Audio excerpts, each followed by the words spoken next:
بسم اللہ الرحمن الرحیم۔ تابوت سکینہ یہ شمشاد کی لکڑی کا ایک صندوق تھا جو حضرت آدم علیہ السلام پر نازل ہوا تھا۔ یہ آپ کی آخر زندگی تک آپ کے پاس ہی رہا، پھر بطور میراث یک کے بعد دیگرے آپ کی اولاد کو ملتا رہا، یہاں تک کہ یہ حضرت یعقوب علیہ السلام کو ملا اور آپ کے بعد آپ کی اولاد بنی اسرائیل کے قبضے میں رہا۔ اور حضرت موسیٰ علیہ السلام کو مل گیا تو آپ اس میں تورات شریف اور اپنا خاص سامان رکھنے لگے۔ یہ بڑا ہی مقدس اور بابرکت صندوق تھا۔ بنی اسرائیل جب کفار سے جہاد کرتے تھے اور ان کے لشکروں کی کثرت اور ان کی شوکت دیکھ کر سہم جاتے اور ان کے سینوں میں دل دھڑکنے لگتے تھے تو وہ اس صندوق کو اپنے آگے رکھ لیتے تھے، تو اس صندوق سے ایسی رحمتوں اور برکتوں کا ظہور ہوتا تھا کہ مجاہدین کے دلوں میں سکون و اطمینان کا سامان پیدا ہو جاتا تھا اور مجاہدین کے سینوں میں لرزتے ہوئے دل پتھر کی چٹانوں سے زیادہ مضبوط ہو جاتے تھے۔ اور جس قدر صندوق آگے بڑھتا تھا، آسمان سے نصر من اللہ و فتح قریب کی بشارت عظمیٰ نازل ہوا کرتی تھی اور فتح مبین حاصل ہو جایا کرتی تھی۔ بنی اسرائیل جب کوئی اختلاف پیدا ہوتا تو وہ لوگ صندوق سے فیصلہ کرتے تھے، صندوق سے فیصلہ کی آواز اور فتح کی بشارت سنائی جاتی تھی۔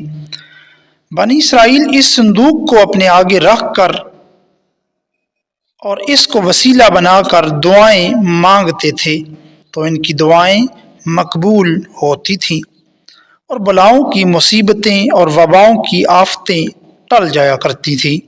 الغرض یہ صندوق بنی اسرائیل کے لیے تابوت سکینہ، برکت و رحمت کا خزینہ اور نصرت خداوندی کے نزول کا نہایت مقدس اور بہترین ذریعہ تھا۔ مگر جب بنی اسرائیل طرح طرح کے گناہوں میں ملوث ہو گئے اور ان لوگوں میں معاصی و طغیان اور سرکشی و عصیان کا دورہ ہو گیا تو ان کی بدعمالیوں کی نحوست سے ان پر خدا کا یہ غضب نازل ہو گیا کہ قوم عملقہ کے کفار نے ایک لشکر جرار کے ساتھ ان لوگوں پر حملہ کر دیا۔ ان کافروں نے بنی اسرائیل کا قتل عام کر کے ان کی بستیوں کو طاقت و تارج کر ڈالا، عمارتوں کو توڑ پھوڑ کر سارے شہر کو تہس نہس کر ڈالا۔ اس متبرک صندوق کو بھی اٹھا کر لے گئے، اس متبرک صندوق کو نجاستوں کے کوڑا خانہ میں پھینک دیا۔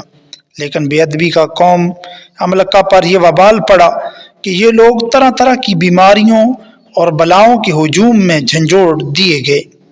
چنانچہ قوم عملقہ کے 5 شہر بالکل برباد اور ویران ہو گئے، یہاں تک کہ ان کافروں کو یقین ہو گیا کہ یہ صندوق رحمت کی بے ادبی کا عذاب ہم پر پڑ گیا ہے، تو ان کافروں کی آنکھیں کھل گئیں۔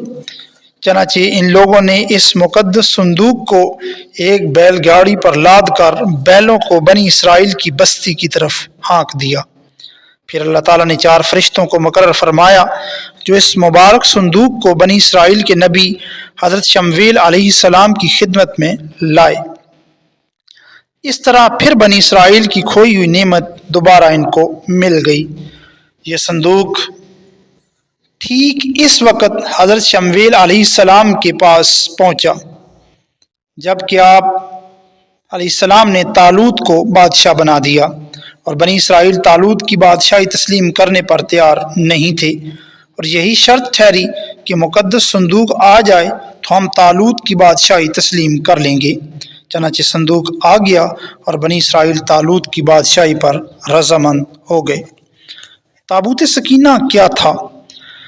اس مقدس صندوق میں حضرت موسیٰ علیہ السلام کا عصا اور ان کی مقدس جوتیاں، اور حضرت ہارون علیہ السلام کا عمامہ، حضرت سلیمان علیہ السلام کی انگوٹھی، تورات کی تختیوں کے چند ٹکڑے، کچھ من و سلوہ، اس کے علاوہ حضرت انبیاء کرام علیہم السلام کی صورتوں کے حولیے سب وغیرہ تھے۔ قرآن مجید میں خداوند قدوس نے سورہ بقرہ میں اس مقدس صندوق کا تذکرہ فرماتے ہوئے ارشاد فرمایا، اور ان کے نبی حضرت شمویل نے فرمایا، اس طالوت کی بادشاہی کا نشان یہ ہے کہ تمہارے رب کی طرف سے تمہارے دلوں کا چین اور حضرت موسیٰ اور حضرت ہارون علیہ السلام کے کچھ تبرکات ہیں۔ فرشتے صندوق کو اٹھا کر لائیں گے، یقیناً اس میں تمہارے لیے بڑی نشانی ہے اگر تم یقین رکھتے ہو۔